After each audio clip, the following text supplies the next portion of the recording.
როდესაც ქვეყანაში ფასები იზრდება, ეს ნებისმიერ სუპერმარკეტში ერთი სახეობის მაკარონი მსგავსი შემცველობით. რადგან ეროვნული ბანკის პოლიტიკა ვახშენებთ ახლა ამ სისტემას, თუ ამის გააზრება მოქალაქის დონეზე არ მოხდება, ანუ ჩვენი მიზანი უნდა იყოს 200 მილიონამდე, ანუ უფრო მეტი ვიდრე საქონელი გაქვს. და ძალიან კარგ თემას შეეხე შენ. ეს მოგესალმებით, დღეს ბიზნეს პოდკასტის სტუმარია ნოდარ სირბილაძე, თავისუფალ ბიზნესთა ასოციაციის დირექტორი. და დღეს ჩვენ ვისაუბრებთ როგორც ასოციაციის საქმიანობაზე და ისევე ეკონომიკურ საკითხებზე. გამარჯობა ნოდარ.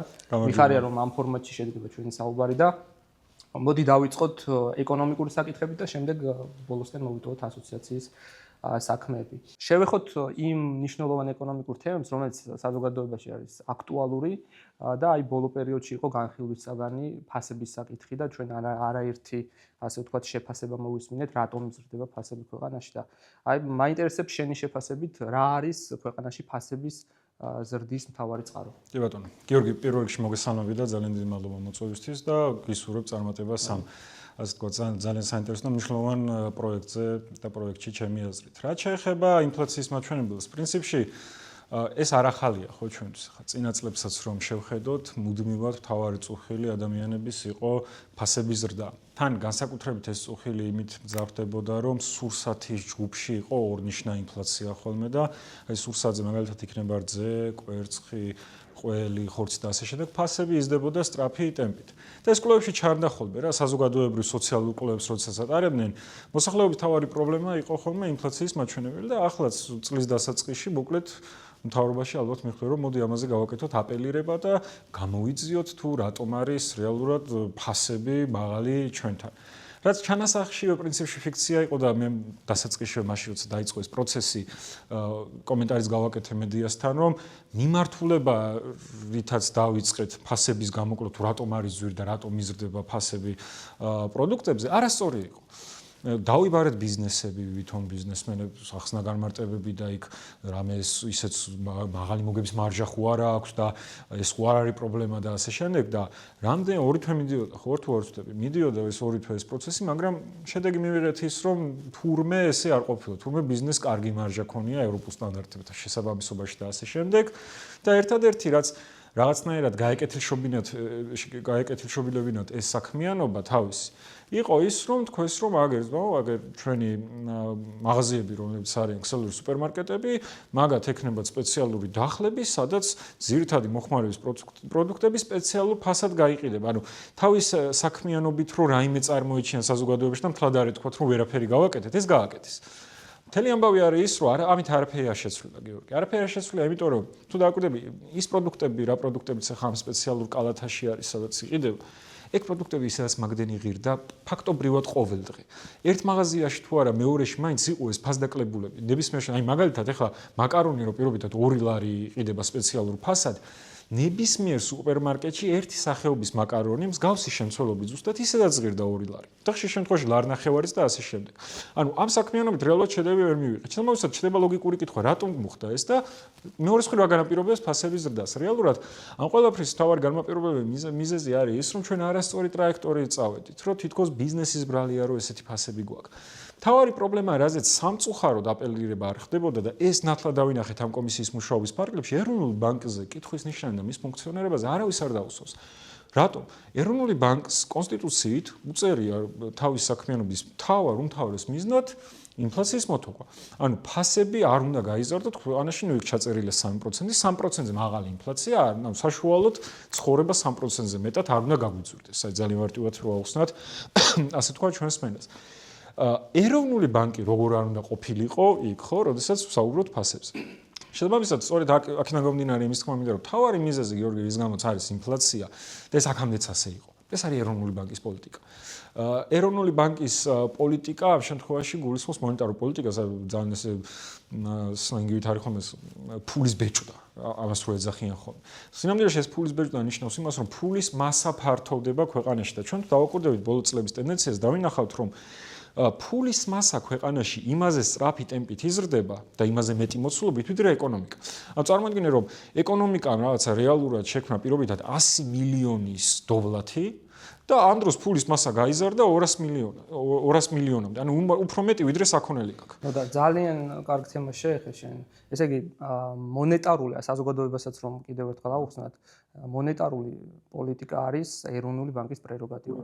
რაც ნიშნავს იმას, რომ ეროვნულ ბანკს აქვს ეკონომიკაში ჩარევის, როგორც ვიცი, 4 მნიშვნელოვანი ინსტრუმენტი. ეს არის რეფინანსირების განაკვეთი, ანუ ის საპროცენტო განაკვეთი, რაშიც კომერციული ბანკები იღებენ სესხს ეროვნული ბანკისგან. მეორე ეს არის რეზერვების ნორმა, ასევე ეს არის ობლიგაციების და ფასიანი ქაღალდების ყიდვა-გაყიდვა და ვალუტის ყიდვა-გაყიდვა. ანუ ეს არის ისეთი მნიშვნელოვანი ინსტრუმენტები, რომელთაც შეუძლია ზეგავლენის მოხდენა.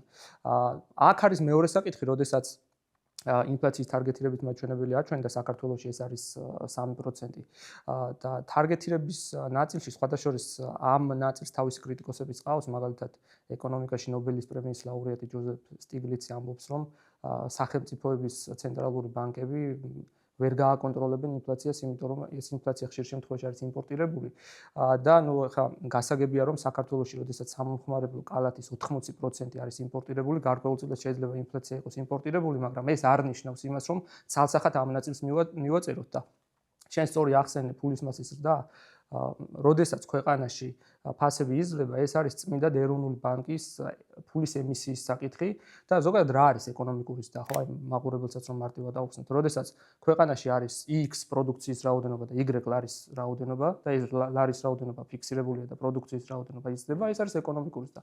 მაგრამ როდესაც ხდება პირიქით, ბუნებრივია რომ აქ იზრდება ფასები და ადამიანის შრომა ამ შემთხვევაში უფასურდება, იმიტომ რომ ჭარბი ფულის მასა, ზრდის პროდუქცია ფას და ადამიანი თუ ადრე მისი ხელფასი თუ იყო 1000 ლარი და 1000 ლარად ყიდულობდა X რაოდენობა პროდუქციას, ახლა ყიდულობს გაცილებით ნაკლებს. გამოდის რომ ეროვნული ბანკის ფულის ემისიის შედეგად პირდაპირ პროპორციულად გაუფასურდა ადამიანის შრომა.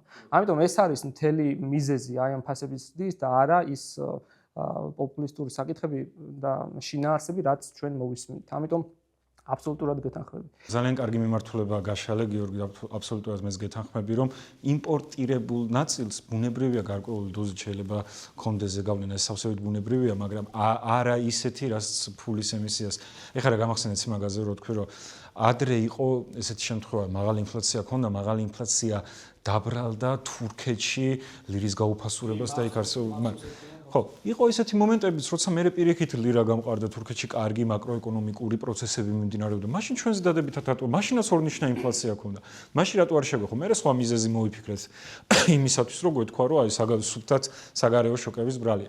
და რაც შეეხება აი რაც ახსენე ზუსტად ფულის მასის გაფართოება, სხვა შორის წინა პრეზიდენტი ვინც იყო ყობა გვენეტაძე, ძალიან ცხარე დისკუსიები მე ამ ადამიანთან მქონდა ხოლმე და ყოველთვის იძახდა ერთ და იგივეს, ხოლმე რომ მე თუ არ მიჯერებ, აი Bank of England-ის ბანკის paper-ები, ანუ დოკუმენტები წაიკითხე, სადაც ახსნილია, რომ ფულის მასა იზრდება არა იმიტომ, რომ ეროვნული ბანკი ზრდისო, არამედ იმიტომ, რომ კომერციული ადამიანების მულტიპლიკაციის ეფექტი თუ ადამიანები ზრდიანო რა.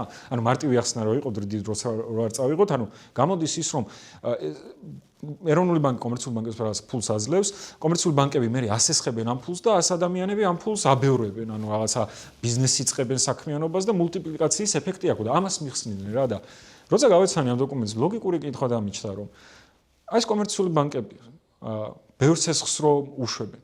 ხო შეიძლება იქ იყოს ესეთი რაღაცაც რომ პრობლემური სესხები გაჩნდეს. მაგრამ რატო არიან ესეთი თამამები სესხების გაცემის დროს? იმიტომ ხო არა რომ თუ კომერციული ბანკი ცუდ მდგომარეობაში აღმოჩნდება, მას ყავს მშველელი ეროვნული ბანკისა. ანუ ვერ გაკონტროლდება. და ეს სტიმული რომ აქვს. ანუ საბაზრო ეკონომიკა რა არის? ხო ზოგადად ბიზნესში ხარ, შენს ბიზნესში ხარ გიორგი და გეცოდინება რომ ნებისმიერი ნაბიჯი რომელსაც გადადგო, შენ თვითონ ხარ პასუხისმგებელი და ფრთხილად არავინ არ მოვადაარგიშველის. შენ ხარ გარანტი შენი ბიზნესისა, ხო? ის ასე უნდა იყოს კომერციული ბანკიც, რეალურად კომერციული კერძო რაღაცა დაწესებულება. ბუნებრივია არც ერთ ბიზნესს არ აქვს, ანუ არც ერთი ბიზნესის უკან არ დგას ეროვნული ბანკი, როგორც კომერციული ბანკების უკან. შესაბამისად, არავის ესეთი ზურგი არ აქვს და რაც არ უნდა შეცდომა დაუშვას კომერციულმა ბანკმა, მას ყოველთვის ყავს და ეს ბოლოს აისახება მოქალაქეებზე და მოქალაქეების შრომაზე და ეს არის მთავარი. აი ეს თემები სხვათა შორის უნდა ისწავლებოდეს, მე ვიტყოდი სკოლებში, იმიტომ რომ ადამიანს დღეს თუ სათანადო განათლება არ აქვს, ანუ ეკონომიკის ან ბიზნესის მიმართულებით, ეს საკითხები არ ესმის. და როდესაც საზოგადოების უმრავლესობისთვის ეს გასაგები იქნება, ანუ მე ვეღარ ეტყვიან რომ აი რაღაც ფასები იზრდება, იმიტომ რომ რაღაც პლანეტების განლაგება შეიცვალა და რაღაც კოსმიკური საკითხების გამო, ხო? აი წარმოვიდგინოთ გიორგი სტრელაცა რომ დღეს როცა ფასები რაღაცაზე იზრდება, განტევების ვაცი არის ყოველთვის ბიზნესი. იმიტომ საბოლოო ჯამში უყურებთ რომ აი ბიზნესმა რაღაც დახზე გაგიძვირა პროდუქტი, აი განტევების ვაცა ჩვენ ყოველს ბიზნესი. და კაციშვილი არ კითხულობს იმარ, რომ აი ეროვნულმა ბანკმა რა გააკეთა, მათი ბრალეულობა ხო არ არის, რას აკეთებს ეროვნული ბანკი? ფულის მასას რო ზრდის, აწვის კომერციულ ბანკებს, ეს კომერციული ბანკები მე ვიღაცა ბიზნესებს, ცალკე მსხვილ ბიზნესებს აძლევენ. ანუ ეს პროცესი მიმდინარეობს, ამ პროცესში უკვე ინფლაცია არის და საბოლოო მოხმარებელია მე და თქვენ პირობითად რა, ყველაზე ბოლოს ვიღებთ იქი დასარგებას ფული რაც ფართოვდება. ანუ საბოლოო ჯამში ჩვენზე ტყდება ინფლაცია და აი ზუსტად განათლების დონე რო აღნიშნე, პირველი განტევების ვაცი არის ყოველთვის ბიზნესი. არა და ბიზნესი ყველაზე ნაკლებად უნდა დავანაშაულოთ. კაი, იმ კომისიას დავანებოთ, რომ მართლა არსი მისი საქმიანობის არ იყო არაფერი, იმიტომ რომ ცუდი მიმართულებით წავიდნენ. კომისიამაც კი ხო დაადასტურო ბიზნესი არაფერ შუაში ამასთან დაკავშირებით. და მე რაღაცნაირად მოუწიათ თავის პოზიციების გადადგმა. აქ მექნება შეკითხვა გადასახადების ნაწილთან დაკავშირებით. ანუ რამდენად სამართლიანია დღეს ქვეყანაში აი ამ სოციალურ-ეკონომიკური მოცემულებიდან გამომდინარე ის საგადასახადო პოლიტიკა, რომელიც არსებობს როგორც მოქალაქეების, ისე ბიზნესის მიმართ, იმიტომ რომ არ შეიძლება მაგალითად რომ კომპანიას, რომელსაც აქვს 100.000 ლარი ან 50.000 ლარი წლიური ბრუნვა და კომპანიას, რომელსაც აქვს მილიონიანი ბრუნვები, ერთი და იგივე, ნუ მესმის რომ ეს პროპორციულად სხვადასხვა თანხებში აისახება, მაგრამ რა მნიშვნელობა აქვს? გადასახადი იგივე დაბეგვრის მეთოდი არსებობს, ხო?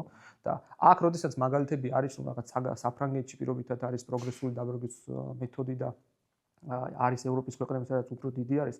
ამ ქვეყნებს აქვს შესაბამისი რესურსი და დღეს საქართველოში, როდესაც ადამიანი გადაწყვეტს ბიზნესის დაწყებას და აკეთებს რაიმე ეკონომიკურ საქმიანობას, ფაქტობრივად იმდენი გადასახადის და ისეთი მარჟების გადახდა უწევს, რომ არ უღირს საქმიანობის გაგრძელება და შენის შეფასება როგორია, რამდენად სამართლიანი არის ეს გადასახადი? ხო, იცი რა, მე ყოველთვის ჩემი იდეოლოგიიდან გამომდინარე, რაც დაბალი იქნება გადასახადები, მით უფრო მგონია რომ ქვეყანა წარმატებული იქნება და ამის ემპირიული გამოცდილებებიც გვაქვს, მაგალითად იგივე აზიური ვებხების სახელმწიფოები, სადაც საგადასახადო წნეხი როცა დაიწყეს მათ საქმიანობა იყო იმდენად დაბალი, ახლა ჩინეთია და კომუნისტური რო საწყის ეტაპზე რაღაცა ბუფერული ზონები შექმნეს, სადაც გადასახადები ფაქტობრივად არ იყო. რაც შეეხება ჩვენთან რა სიტუაცია დღეს ჩემი აზრით საგადასახადო წნეხი რაც ჩვენ გვაქვს ქვეყანაში ეს უკვე წარმოადგენს პრობლემას. სხვადასხვა მიმართულება შეგვიძლია ავიღოთ, ხო? მაგალითად ქონების გადასახადი, მარტო მე და თქვენ არ ვიხდით ქონების გადასახადი, ბიზნესი ცალკე იხდის, ხო? ქონების გადასახადის ჯაგერთები უნდა სამ გააგრძელო. მოქალაქეები ვერ არჩევენ კიდევ საქართველოში რა არის გადასახადი და რა არის გადასახდები. ანუ საქართველოში არსებობს რომ განვარტოთ 6 სახის გადასახადი და გადასახდელი არის პირობითად როდესაც დენის და კომუნალურ ეს არის გადასახდელი, ეს არ არის გადასახადი. გადასახადი არის დღგ-ს, აქციზის, იმპორტის, საშემოსავლო ქონების და გამომრჩა მოგების გადასახადი. ანუ 6 სახის გადასახადია და რომელსაც თითოეული მოქალაქე იხდის პირდაპირ თვირებად. აბსოლუტურად გეთანხმები, კი. აი ზუსტად ეგეც ფინანსური პრობლემამდე, ფინანსური განათლების პრობლემამდე მივედით, რომ ვერ არჩევენ გადასახადს და გადასახდელს. და აი მქონების გადასახადთან დაკავშირებით ხა გამახსენდა, იგივე გამოძახილი იყო წინა წლის შემოდგომის პერიოდი, როცა ყველას მიუვიდა მესიჯი, რომ ქონების დეკლარაცია უნდა შეავსო, გადაიხადო და რიგი რო იყო შემოსავლების სამსახურთან მიწევს თუ არა მე გადახდავ. ანუ რის თქმა მინდა რომ 2004 წელს მიღებული ქონების გადასახადის ზღვარი 2004 წელს იყო. მაშინ საშუალო ხელფასი იყო, მე მგონი 200 ლარი. ძალიან დაბალი ხელფასი იყო. ეხლა ავედით აი საშუალო ხელფასითაც რომ მივიჯეროთ, რაღაც 2000 ლარამდე გაათვაგდა, ხო ეს? ასე ვთქვათ, ხელფასების მაჩვენებელს შემოსავლები გაიზარდა, ინფლაცია იყო და ამ პროცესში კიდევ დამატებით წავიდა ეს ფულის მასის გაფართოება, ვთქვით, აი ხელფასები წავიდა წინ, შემოსავლები გაიზარდა, ბუნებრივია და მაშინ თუ ეს 40.000 ლარიანი პირობითად ზღვარი ლოგიკური იყო და ბევრი მართლა ვერ გადადიოდა, ძალიან დიდარი დაყოფილი ყავს შედარებით, რომ გადაგელახე, ხა ფაქტობრივად ყველა ლახავს. და ბიზნესისთვის ეს, რომელსაც თავისი აქტივები აქვს, შენობანაგებობები, ყოველი წლის ბოლოს იხდის უამრავ თანხას. ეს არის ერთი ნაწილი, მაგრამ ეს არის ძალიან მიკრო, ან პატარა იმასთან შედარებით, რაც არის მაგალითად დღგ. დღგ-ს იგივე პროცესია, წარმოგიდგენი, 100.000 ლარიან ზღვარს გადაცდები თუ არა, ეგრევე იხდი ხარ დღგ-ს განახდები 18% თითოეული, ასე ვთქვათ, რეალიზებული პროდუქტიდან თუ მომსახურებიდან. და საინტერესო რა არის, რომ ეს დღგ-ს ზღვარი 100.000 ადრე თუ 100,000 იყო, ეხლა 100,000 როგორ შეიძლება იყოს, როცა ინფლაცია, ფულის ყიდულობითი უნარი შეიცვალა, ფული გაუფასურდა, ხო? გინდა არ გინდა დროში ფული უფასურდება ეხლა და რეალური ყიდულობითი უნარი განსხვავებული აქვს იმ ფულს, იმიტომ ინფლაცია გინდა არ გინდა ეს ფრიდმანს აქ ნათქვამი ფენომენიაო, რაღაც მომენტში იზრდება, გაიზრდება ეს და ფულის ყიდულობითი უნარი, მაგალითად მარტივად რო ვთქვა ჩვენს მეც 100 ლარით, რასაც ყიდულობდი 10 წლის წინ და ეხლა რამდენსაც ყიდულობ რო შეადარო, სადადე დამიწყა. ხომ გაცილებით ბევრი მოდიოდა მაშინ 100 ლარში, ვიდრე ახლა. და შესაბამისად, ფული უფასურდება, ხო, რაღაცების ფასები იზრდება. მე ამას მიყვება ხელფასების ზრდაც ხომ. ანუ იზრდება მათ შორის შემდგომში აი ფასების ზრდის ფონზე კომპანიის შემოსავლების. ანუ რეალური კეთილდღეობა შეიძლება არ იზრდებოდეს, მაგრამ ნომინალში, იმიტომ რომ ახლა ინფლაცია უწევს, რომ მაგალითად პირობითად არ ვიცი, აი ღვინოს თუ 1 ლიტრს ყიდდა რაღაცა 40 ლარად, ინფლაციური პროცესების ფონზე ახლა უწევს, რომ 60 ლარად გაყიდოს პირობითად. შესაბამისად, მოუწევს მარტივად ლახავს 100,000 ლარიან ზღვარს. და რა ხდება 100,000 ლარიან ზღვარის მერე? ხარ დღეგეს განახვდელი. რა ხდება, როცა დღეგეს განახვდელი ხარ, შენ გიწევს, რომ შენი პროდუქცია გააძვირო. იმიტომ რომ დღეგეს კომპანია თავის ხარჯად არ აღიქონს, ეს დღეგე არის უნივერსალური გადასახადი, რომელიც საბოლოო განახვდელი ვართ მომხმარებლები. მე და თქვენ, ანუ ფასში ასახავს ამ 18%. შესაბამისად, ის ზღვარი რაც ადრე იყო, ადრე გქონდა, ეხაც იგივე გვაქვს, არაფერს არ ვცვლით. კაციშვილი არ გამოსულა ბოლო პერიოდი, ბოლო 10 წელი მინიმუმ, რომ მოდი აბა ვიმსჯელოთ გასაგადსახადო მიმართულებით ცვლილებები ხო არ არის საჭირო, ნამეტანი წნეხში ხო არ ვამყოფებთ ბიზნესს. ამის არანაირი მსჯელობა არ ყოფილა და დღეს ფაქტობრივად 100,000 ლარიანი ზღვარის გადალახვა, აი ქონების გადასახადზე როგორც მოსახლეობის დიდი ნაწილი უკვე ლახავს ამ 40,000-იან ასე თქვა ზღვარს წლიური შემოსავლის და შესაბამისად იხდის ქონების გადასახადს, აქაც ბიზნესი დღეგეს 100,000 ლარიან ზღვარს მარტივად ლახავს უკვე, იმიტომ რომ ინფლაცია იყო, ფასების კორექტირება მოუწია და ამ ყველაფერმა მათ შემოსავლები გაზარდა ნომინალში, გადააჭარბეს 100,000 რაღაცა თავისი შემოსავლებით და მოუწია დღეგეს გადასახადს. ამ საბოლოოში მომხმარებელი ზარალდება ისე. შესაბამისად შეგვიძლია დაწევა, მინიმუმ დაწევა და ეს უნდა გავაკეთოთ ან ზღვარი გავზარდოთ ბოლო-ბოლო. მაგრამ მე დაწევასაც ვემხრობი გადასახადის და ამას აქვს ეფექტი, რაც უნდა ხა იყოს სამთავრობო პროპაგანდა, რომ თუ გადასახადს დაწევ, ეს ინფლაციას ვერ შეაკავებს, ანუ ფასების ზრდას, მაგრამ მოდი ავიღოთ თურქეთის მაგალითი. თურქეთმა მაგალითად პირველადი მოხმარების პროდუქციაზე საერთოდ გააუქმა დამატებითი ღირებულების გადასახადი. ნუ რამდენიმეზე არის, მაგრამ ძალიან მინიმალურად დატოვა, ძალიან მინიმალურად. ამ ფასებზე მყისიერი რეაქცია მოახდინა. ევროპის ქვეყნებსაც გაუკეთებიათ ეს, ანუ ფასები დაიჭირეს. რიგ შემთხვევაში შეამცირეს კიდეც. მე რას ვფიქრობ, იცი, რადგან ეროვნული ბანკის პოლიტიკა ვახსენეთ ახლა ამ სისტემას მულტისავალუტო რეჟიმზე მაქვს საუბარი, ოდესაც შეიძლება ქვეყანაში იყოს როგორც ლარში ვაჭრობა, ისე დოლარში და ევროში. ამ შემთხვევაში ეს მოქალაქეებისთვის იქნება ძალიან კარგი, იმიტომ რომ ადამიანები შეინახავენ და დაზოგავენ ის, რაც უფრო მყარია და უკეთესია და მოიშორებენ ის, რაც ნაკლებად მნიშვნელოვანი იქნება და თუ ეროვნული ბანკი დაუშვებს შეცდომებს და ლარი გაუფასურდება, აღმოჩნდება ისე, რომ ადამიანები ლარს საერთოდ აღარ გამოიყენებენ და ეროვნული ბანკი ძალას დაკარგავს ამ შემთხვევაში. უბრალოდ ჩვენ არ ვაკეთებთ ამას, იმიტომ რომ არის სახელმწიფოს უნდა კონდეს თავისი ცენტრალური ბანკი და აქ რაღაც პატრიოტული განწყობებიც არის მათ შორის, მაგრამ თუ ესეთი შეცდომები იქნება დაშვებული და ეს არ დაძოგავს მოქალაქეებს, ხო, მაშინ მოქალაქეების მხრიდან მოქალაქეების თავდაცვა იდეალური იქნებოდა მულტისავალუტო რეჟიმი ამ შემთხვევაში. მოდი გადავიდეთ შემდეგ საკითხზე, რომ ჩვენ დიდ დრო არ გვაქვს. ეს არის უმუშევრობა და სიღარიბე. და აი ზოგადად რა ფენომენი არის, როდესაც ქვეყანაში შეიძლება ფიქსირდებოდეს ეკონომიკური ზრდა და სტატისტიკურად რაღაც ციფრები არსებობდეს ამის. თუმცა ეს რეალურად არ აისახება ადამიანების ცხოვრებაზე, ხო? ანუ ხალხი ამ შემთხვევაში მოსახლეობის უმრავლესობა არის არნახული გაჭირვებაში და ამ დროს არის ეკონომიკური ზრდა. ეს ჩემი შეფასებით არის, რომ ესე იგი არ ნაწილდება თანაბრად ეს ეკონომიკური სიკეთეები. პირობითად მაგალითისთვის რომ ავიღოთ, თუ არის 10 დასაქმებული და 10-დან 9 ადამიანის ხელფასი არის 100 ლარი და ერთის არის 10,000 ლარი, საშუალო ხელფასი გამოდის 1000 ლარზე მეტი. მაგრამ ეს არ ნიშნავს იმას, რომ იმ 9 ადამიანს 1000 ლარი აქვს ხელფასი, ხო? ჩემი შეფასებით რაღაც ასეთ სიტუაციასთან გვაქვს საქმე. შენ რას ფიქრობ, რა ვითარება? კი ბატონო, ერთ-ერთი მიმართულება სწორედ ეგ არის გიორგი, რაც აღნიშნე, რომ რეალურად გვინდა არ გვინდა ესეთ სიტუაციაში ვართ, რომ რამდენიმე რაც ძალიან დიდი მსხვილი ბიზნესი, საბანკო სექტორი ავიღოთ, თუნდაც რამდენიმე მსხვილი ბიზნესი, რომელზეც მოდის დოლათი შექმნის ძირითადი წყარო. და სწორედ ისინი, ანუ ეს დოლათი რაც იქმნება, ძირითადად ინსარგებლობენ და მე ზოგადად აი სადღაც რომელიღაც რეგიონში ან სოფელში მაგალითად ადამიანამდე ამის სიკეთე ძალიან დაგვიანებულად მინდის, ან თუ მინდის ძალიან მცირე, ასე ვთქვათ, ნაჭრით. ეს არის ერთი მხარე და მეორე მხარე ასე რაც ძალიან მნიშვნელოვანია არის თვითონ ჩვენი ეკონომიკის მოცულობა. ჩვენ ძალიან დაბალი მოცულობის ეკონომიკა გვაქვს და შესაბამისად წარმოიდგინე, აი ეს მარტივ მაგალითი მომყავს ხოლმე, რომ გაქვს ერთი ვაშლი, მეორე წელს გაგიხდა ორი ვაშლი. სტატისტიკურად ჩანს, რომ 100%-იანი ზრდა გაქვს. აი 100%-ით როგორია ხო, როგორი კარგად წარმოითქმის 100%-ით გამეზარდა ვაშლების რაოდენობა, მაგრამ სიამოვნებაში ისე ღარიბი ხარ, ორი ცალი გაქვს. მეტი არა გაქვს. და ეს სიტუაციაში ვარ ჩვენ. იმდენად პატარა ზომის ეკონომიკა ვართ, რომ ერთი რაღაცა მსხვილი შემთხვევაც კი ზრდის რაღაცა პირობითად 8%-ით, 9%-ით, 10%-ით. მაგრამ ის რომ თუნდაც იგივე იმ ადამიანებამდე მივიდეს, ეს ზრდა უნდა ქონდეს გრძელვადიანად, წლობით, 10%-ზე მეტი ზრდა. აი მაგალითად სინგაპურში როგორც გასულ საუკუნეში რომ საშუალოდ რამდენიმე წელი 10 წლეულით უფრო მეტი ძალიან დიდი დაშორება. მდიდრები უფრო მდიდრდებიან და ღარიბები ღარიბდებიან. ანუ იმხელა დაშორება ამ ადამიანებს შორის, რომ ეს აშკარად უთანასწორობა არის, ხო? და მათ შორის ახლა ჩვენი საუბრის მიზანიც არის ეს და ზოგადად მე არ მესმის ეკონომისტის საქმიანობა, ბიზნესის საქმიანობა, ზოგადად სახელმწიფო მოხელის საქმიანობა, რომ არ ემსახურებოდეს აი ამ საზოგადო სიკეთეებს. და მიზანი ყოველთვის ეს უნდა იყოს, რომ რა უნდა მოხდეს ქვეყანაში, რომ ეს დისბალანსი არ იყოს. და ადამიანების სადღაც რეგიონში ცხოვრები ადამიანი ამ სიკეთეებს საკუთარ თავზე გრძნობდეს მათ შორის.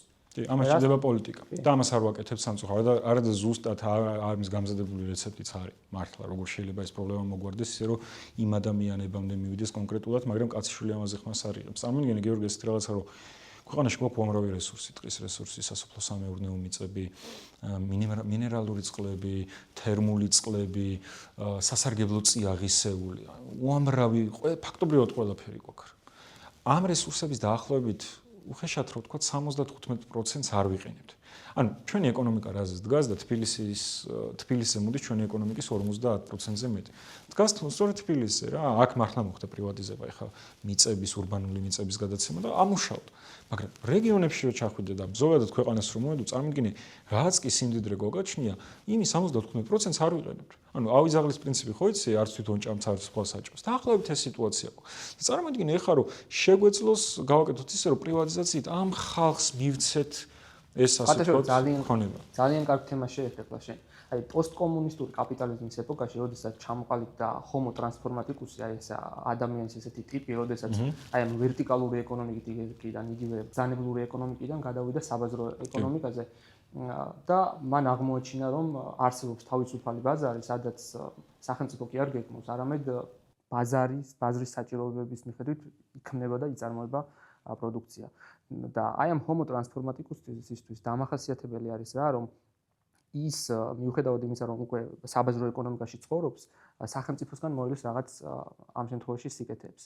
და თუ ამის გააზრება მოქალაქის დონეზე არ მოხდება, ანუ ჩვენი მიზანი უნდა იყოს ის, რომ საზოგადოების უმრავლესობამ გაიგოს და გაიაზროს, რომ სახელმწიფოს აქვს თავისი საქმე, კერძო სექტორს აქვს თავისი საქმე და ყველა ადამიანს აქვს თავისი უფლებები და ვალდებულებები. და იქ სადაც სახელმწიფოს ასე ვთქვათ საქმე არ არის, ის არ უნდა ერეოდეს და იქ სადაც ასე ვთქვათ კერძო სექტორის საქმე არ არის, კერძო სექტორი არ უნდა ერეოდეს. როდესაც ამის გამიჯვნა მოხდება და ამ შემთხვევაში შეიქმნება ინფრასტრუქტურა და ბიზნეს ექნება თავისუფალი საქმიანობის განხორციელების უფლება, მე ვფიქრობ, რომ დაალაგდება რიგის საკითხები და პრობლემები. კი, ბევრმა გაიარა პოსტსაბჭოთა ქვეყანებში იგივე თათ პოლონეთი რო ავიღოთ, ლიეტუვა ეს პროცესი მათ გაიარა, თუნდაც იგივე პრივატიზაციის ხალხს მაშინ მართლა დაურიგეს ეს ქონებები. და კი უხედავ ჩვენზე ბევრად უკეთესადაც ცხოვრობ. აი ამ რესურსებს ხალხისკენ, ანუ და ეხლა დაკონსერვებული გვაქვს. თუ ხალხისკენ წავიღებთ, გამდიდრდებით. თუ არა და მაშინ იგივე წრეზე ვიყავით, როგორც ახლა აი გიორგი შენ უმუშევრობის მაჩვენებელი აღნიშნე. 14.4% იყო ეხლა. საინტერესო არის, რომ უმუშევრობა შემცირდა და შემცირდა დასაქმება. ანუ უმუშევრობა შემცირდა ჩვენთან და დასაქმებაც. აი ესეთი პარადოქსული სიტუაცია გვაქვს, იმიტომ რომ ხა ეგ ფორმულა სპეციალური უმუშევრობებით ითვლება ეკონომიკურად აქტიური მოსახლეობის რა წილი მუშაობს და ეკონომიკურად აქტიური მოსახლეობის რაოდენობა შემცირდა. რატო შემცირდა იცი? აი შეგვანიშნე კარგი ასპექტი იყო პოინტი ეგ რომ თავრობა სადაც არ უნდა ერეოდეს, უნდა გაჩერდეს და არ უნდა ჩაერიოს და თავრობა ჩაერია დასაქმებაში. ღარიბაშვილის დროს სოციალურად დაუცველების და საქმების პროგრამა შეიმუშაოს. და თქვენ ეს რაღაცა სოციალდაუცველებს ბიუჯეტის ხარჯზე დავასაქმეთ, არც სტატუს არ მოუხსნით სოციალდაუცველის თანხას მისცემთ და თან შეუწყობთ ხელს რომ მათ მუშაობა დაიწყონ. ეხლა მათმა გააუქმეს. და ნოდარ საქართველოში არის საჯარო სექტორში დასაქმებული ადამიანების რიცხოვნობა მოსახლეობის 15% და ევროკავშირის ქვეყნებში არის 3%. კი, და თან ახლა ჩვენთან საჯარო სექტორის უმრავლესობა ფაქტობრივად არის უნარო, ხო? და გაბერილი შტატები და ხო. ეს არის ამის საჭიროება თუ არ არის კიდევ არაფერი, უბრალოდ სამწუხარო ვითარება არის და რეალურ იდეალურ შემთხვევაში ეს ხალხი უნდა გადავიდეს კერძო სექტორში. და შენ როგორ ფიქრობ, რა უნდა გაკეთდეს ქვეყანაში და აი რა ნაბიჯები უნდა გადაიდგას კერძო სექტორის მხრიდან, იგივე სახელმწიფოს მხრიდან, რომ დასაქმების საკითხი გადაიჭრას. მე მესმის რომ იდეალურად შეიძლება ვერ მოგვარდეს ეს თემა, მაგრამ აი მინიმუმამდე იქნეს დაყვანილი, რომ გაიზარდოს დასაქმების თემა საკითხი და შემცირდეს უმუშევრობა. ხო, იცი რა, დასაქმება სრულად უნდა ებაროს ბიზნესს. აი ეს მაგალითი იმიტომ მოვიყვანე, ხა სახელმწიფომ გადაწყვიტა რომ დაესაქმებინოთ და რაზე დაასაქმეს ციხა? აი 300 ლარიან რაღაცა სამსახურში. აი რატო გინდა რომ ამ ადამიანმა, მოდი ესე დავსვათ კითხვა, რატო უნდა გინდოდეს რომ ადამიანი 300 ლარიან სამსახურზე დაასაქმო? არ ჯობს რომ ხელა კონკურენცია იყოს. ეს არის მიზეზი, ის გამოც აი დასაქმება არ უდრის ფინანსურ სტაბილურობას. ბუნებრივია. კი, ასეცაა და გამოჩნდა რომ ამას შედეგი არ ქონდა და გააუქმეს ეს პროგრამა. რამდენიმე მილიონი დახარჯეს რაში, დასაქმების ხელშეწყობის სააგენტო საერთოდ ჩვენ. რაში დახარჯეს ამდენი მილიონი, ხო? იმაში რომ მე გაუქმებულიყო რა. მე მიხვდე რომ აი არ უნდა ჩავრეულიყავ. ანუ რეალურად დასაქმება არის ბიზნესის ხარჯი. ბიზნესი უნდა ასაქმებდეს. ხა დასაწყისში თქვი რომ რაც უფრო მცირეა სახელმწიფო, მე უფრო ბედნიერი ვარ. ჩემთვის არ აქვს მნიშვნელობა სახელმწიფოში საბოლოო ჯამში ვინ იქნება ვინ მოვა. ისი რატო რომ ჩემთვის ნებისმიერ შემთხვევაში მთავრობა არის საფრთხე. როგორ კეთილადაც არ უნდა მოიდეს, როგორი კეთილსინდისიერიც არ უნდა იყოს, მთავრობა ყოველ ჩემთვის საფრთხე, იმიტომ რომ საბოლოო ჯამში მას აქვს იმის მონოპოლიური მექანიზმი, რომ იძალადოს ჩვენზე, გარკვეული კანონებით, იძალადოს ბიზნესზე რაღაც გადასახად დაუწესოს და ასე შემდეგ. ანუ მე მირჩევნია ყოველთვის რომ მთავრობა იმდენად პატარა იყოს, რომ მას არ ის ნაკლებ საფრთხეს წარმოადგენდეს ჩემთვის. რაც უფრო დიდია მთავრობა, მით უფრო დიდი საფრთხეა ის ადამიანის. რაც უფრო მცირეა, მით უფრო კარგია ადამიანის. როდესაც სახელმწიფოს, ანუ ეს აი წმინდა პოლიტიკური იდეოლოგიების საკითხია, ხო და რომელიც ნუ ფაქტობრივად ეკონომიკური საკითხებიდან, ეკონომიკური საფუძველი უდევს თითოეულ პოლიტიკურ იდეოლოგიას და აქ როდესაც იზრდება სახელმწიფოს როლი, იდეოლოგია რომელიც ამბობს რომ ჩვენ უნდა გავზარდოთ სახელმწიფოს როლი, ის ამბობს რომ ჩვენ რაც შეიძლება მეტი გადასახადი უნდა მოვკრიბოთ და შემდეგ ჩვენ გადავწყვიტოთ აი სად დავხარჯოთ ეს თანხები, ეს იქნება ინფრასტრუქტურა, განათლება, ჯანდაცვა თუ ასე შემდეგ და შემდეგ არის ხოლმე ის რომ შესაძლოა დაიხარჯოს ისეთ საკითხებში, რომელიც საერთოდ საზოგადოებისთვის საჭირო არ იყო. გაკეთეს სკვერები, რომელიც იმ შემთხვევაში არ იყო საჭირო და ამ შემთხვევაში უფრო მნიშვნელოვან საქმეში შეიძლება დახარჯულიყო და მე ჯერა იმის რომ ადამიანებმა უკეთიციან თავისი საჭიროებები, ვიდრე სხვა თუ დაუტოვებ ადამიანს ამ თანხებს და წამოიღებ მხოლოდ იმ საჭირო თანხებს, რომელიც გარკვეული საჭირო რესურსებისთვის, მაგალითად თავდაცვის დასაფინანსებლად არის საჭირო და მსგავსი საკითხებისთვის და დანარჩენ თანხებს დაუტოვებ ადამიანებს, იმ ადამიანმა უკეთიცის პირობითად ეს თანხა როგორ მოიხმაროს. კი, აბსოლუტურად. ეს არის ძალიან ანბანური ჭეშმარიტება და ეს კარგი იქნება რომ მოქალაქეების უმრავლესობამ გაიგოს და კი, და ეგ პათოსი რომ დაუკავშიროთ აი თქვენს კითხვას, რომ რეალურად როგორ შეიძლება უშუალოდ. ამის მაგალითი არის იგივე სინგაპური რა, რაც აქამდეც მოვიყვანე. სინგაპური არის, ანუ და სინგაპური და არა მხოლოდ, ანუ ქვეყნები, სადაც ემპირიულია, შეგვიძლია დავგუგლოთ და ვნახოთ, ქვეყნები, სადაც თავისუფალი ეკონომიკა, ანუ ადამიანები თავისუფლად მოქმედებენ, ბიზნესი თავისუფალია რეგულაციებისგან, რესურსები კერძო საკუთრებაშია. იქ სიმდიდრეც უფრო მეტია, დასაქმების მაჩვენებაც უფრო მაღალია და რაც ყველაზე მნიშვნელოვანია, რაც ახსენე დასაწყისში, რომ უთანასწორობა შემოსავლებს შორის, ჯინის კოეფიციენტს რო შევხედოთ, იმ ქვეყნებში, სადაც არის თავისუფალი ეკონომიკა, ჯინის კოეფიციენტი არის უფრო დაბალი. ანუ ეს სიკეთე რაც იქნება ქვეყანაში, უფრო თანაბრად არის გადანაწილებული იქ, სადაც არის თავისუფალი ეკონომიკა, სადაც სხვა სიტყვებით რო ვთქვათ, სადაც ადამიანებს ერთმანეთთან თავისუფლად შეუძლიათ ურთიერთობა, ბიზნეს ურთიერთობა მათ შორის. თორე იგივე რა ვიცი, ავიღოთ მაგალითად მაშინ ვენესუელა, სუპერ სახელმწიფო უნდა იყოს ვენესუელა თავისი ნავთობის მარაგებით. რატომ არის ერთ-ერთი მაჩანჩალა ქვეყანა? ან მარტო ეს ხო არ განსაზღვროს, იქ ფაქტობრივად არ არსებობს კერძო საკუთრება, არ არსებობს ბიზნესის კეთება. ნუ ბიზნესს აკეთებს ის, ვინც დაახლოებულია. აი იყო მაგალითად ისტორიაში ჩილეს კომუნისტი ლიდერი, როდესაც ალიენდი ჩაანაცვლა პინოჩეტიმ და ამ დროს ჩიკაგოელი ბიჭები, მაშინ იყო ესეთი ძალიან აქტიური საბაზრო ეკონომიკის პრინციპებით პინოჩეტიმ დაიწყო, მიუხედავად იმისა, რომ იყო დიქტატორი, დაიწყო ეკონომიკის მართვა, მას ეკონომიკური წარმატებები ჰქონდა.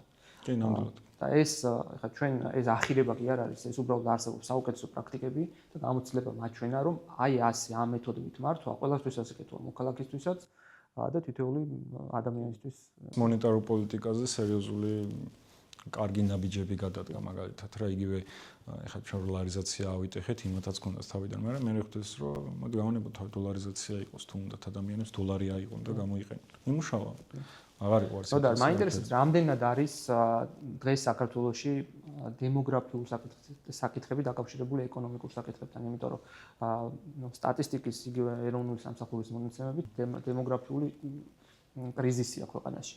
და ეს რამდენად გამოწვეული არის ეკონომიკური საკითხებით. ახლა მე მესმის რომ ჩვენ ზოგადად მნიშვნელოვანი არის ქვეყანაში ის რომ ამ მიმართულებაზე ვიფიქროთ, იმიტომ რომ ჯერ ჩვენ ვართ სახელმწიფო სადაც ადამიანი და ადამიანის ღირებულებას აქვს უდიდესი მნიშვნელობა და დემოგრაფიულ საკითხებს აქვს უდიდესი მნიშვნელობა და ამ მიმართულებით მაინტერესებს შენი აზრი, რამდენად პირდაპირ კავშირში არის ეკონომიკური საკითხები დემოგრაფიულ პრობლემებთან. ხო, ну შეიძლება ბევრი ფაქტორი თქვა, მათ შორის დემოგრაფიებმაც ამასთან დაკავშირებით, მაგრამ მე ჩემი პროფესიიდან გამომდინარე გეტყვი და ჩემი გამოცდილებიდან გეტყვი, იმიტომ რომ ახლა მყავს წლის და 8 თვის ბავშვი და ძალიან კარგად მესმის, რასთან ასოცირდება ბავშვის ყოლა. ძალიან პრაქტიკული მაგალითი მოვიყვანოთ, წარმოიდგინე, გაჩნდა ბავშვი. წარმოიდგინე, რომ ამ ბავშვს ჭირდება პირობითად ხელოვნური კვება. ხელოვნური საკვების ფასი ჩვენთან 1 თვის, როცა ახალშობილია და ახალშობილი 3 საათში ერთხელ, 2 საათში ერთხელ კვებას საჭიროებს და უნდა გაუკეთო ის. აი, უხეშად რო ვთქვა, აი, ყველაზე იაფ შემთხვევაში 700 ლარში გამოდიხარ მარტო კვება.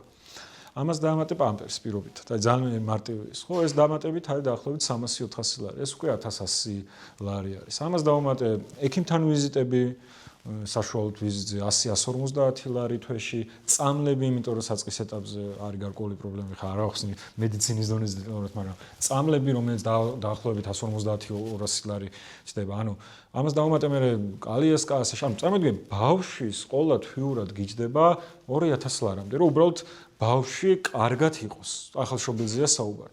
ზამიებს ჩვენ საუბრობთ ქვეყანაში, სადაც საშუალო ხელფასია 2000 ლარი და ხალხი რო უყურებს ამ საშუალო ხელფასს, რომ 2000 რანაირად არის, როცა მე 800 ლარზე მუშაობ და მართლა ეგრე მედიანური ხელფასი რო ავიღოთ, მედიანური ხელფასი, რომელიც უფრო მეტ რეალობას აჩვენებს, ადამიანების ხელფასი არის დაახლოებით 900 ლარი.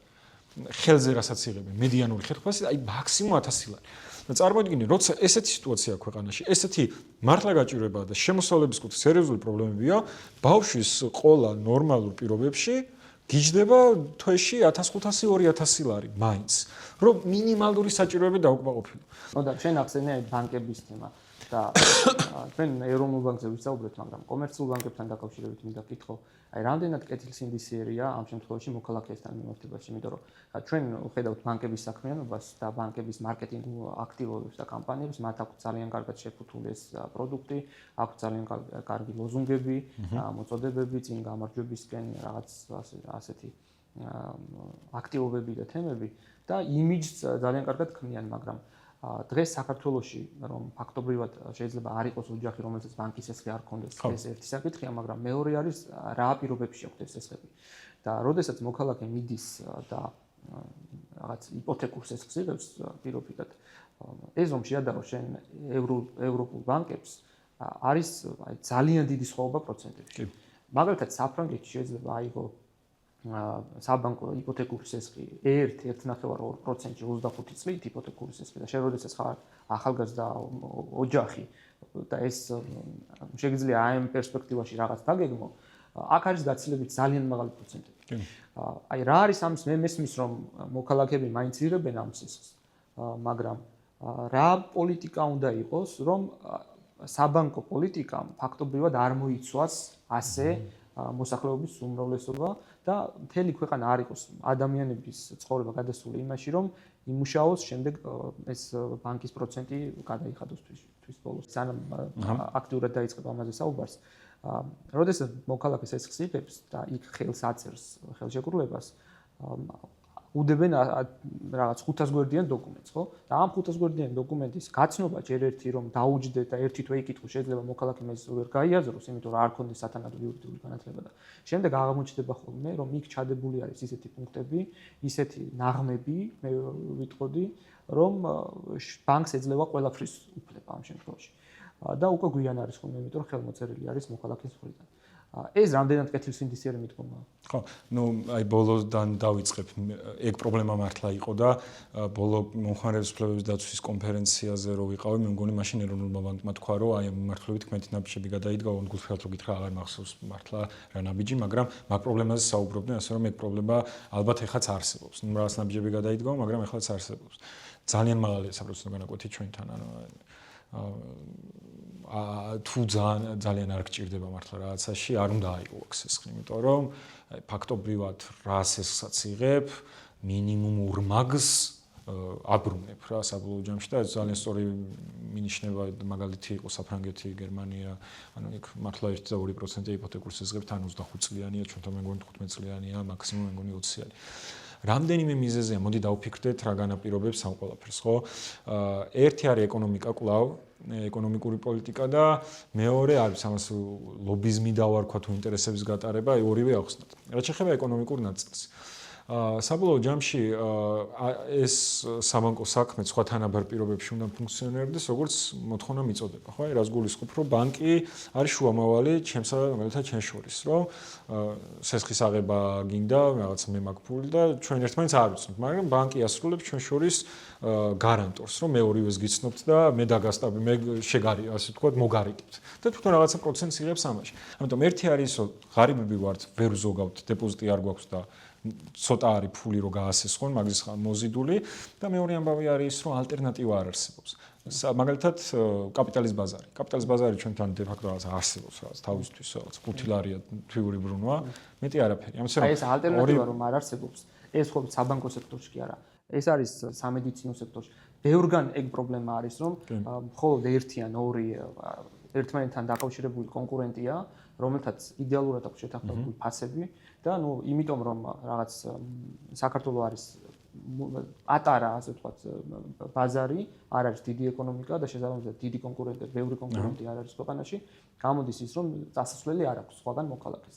და ნუ ამ შემთხვევაში აი სწორედ აი მად გასავლები არის ხაზი სად რომ მოქალაქე როგორ უნდა იყოს ამ შემთხვევაში დაცული, იმიტომ რომ იმ კლასიკური საბაზრო ეკონომიკის პირობებში და ეს უხილავი ხელი და თავისუფალი ბაზარი ამ შემთხვევაში ასეთ ეკონომიკის პირობებში არ მუშაობს იდეალურად. იმიტომ რომ აქ არის ბარიერები და რეგულაციები, რომლებიც ახალ ალტერნატივებს კლავს. მე მინდა ორგანიზაციის საქმიანობასაც შევეხოთ, რომ არ დაგვრჩეს ყურადღების მიღმა, რას აკეთებს ორგანიზაცია, რომლის დირექტორი ჩვენ ხართ? ხო, ჩვენ რეალურად თავისუფალ ბიზნესთა ასოციაცია უკვე 3 თვეა, რაც დავიწყეთ ფუნქციონირება, ამ ეტაპისთვის უკვე 15 კომპანია შემოვიერთეთ, სხვა პროფილის, სხვა ზომის, რაც ძალიან გვახარებს და ეტაპობრივად ძლიერდებით და რეალურად ჩვენი შექმნა არის იმ გამოწვევების გამოგზახილი, რაც ქვეყანაში არსებობს. ნახეთ ხა მეწარმეთა შესახებ კანონი, რომლის მიხედვითაც ახალი კანონი, რომლის მიხედვითაც მეწარმე სუბიექტის ფაქტობრივად პოლიტიკური საქმიანობა აიგრძალათ, ნახეთ სხვა ტიპის რეგულაციები, რომლითაც ბიზნესის, ასე ვთქვათ, მარწუხებში მოქცევა ხდება სხვადასხვა სექტორში და მოკლედ ახლა ვართ იმ მდგომარეობაში, როდესაც ბიზნესს ნებისმიერ დროს შეუძლია მთავრობა მიედეს რაღაცა წნეხში მოაქციოს. ამ წნეხის საპასუხოდ, ამ გამოწვევის საპასუხოდ შევქმნით ასოციაცია და ჩვენი მუშაობის ფარგლებში ვატარებთ სუფთად ბიზნესის ინტერესებს. თუ ბიზნესი არ არის თავისუფალი, ეს მარტივად ძალიან მოკლე ვადებში ეთყობა ხოლმე ბიზნესს და ზოგადად ეკონომიკურ მოცემულობას ეს არათავისუფლება და მე წარმატებას ვუსურვებ შენს კომპანიას და წარმატებას ვუსურვებ თითოეულ ბიზნესმენს, თითოეულ ეკონომისტს და საერთოდ ამ ქვეყანას და ძირფასო მეგობრებო, ეს იყო ნოდარ სირბილაძე, თავისუფალ ბიზნესთა ასოციაციის დამფუძნებელი, დირექტორი და გემშვიდობებით მომავალ შეხვედრამდე.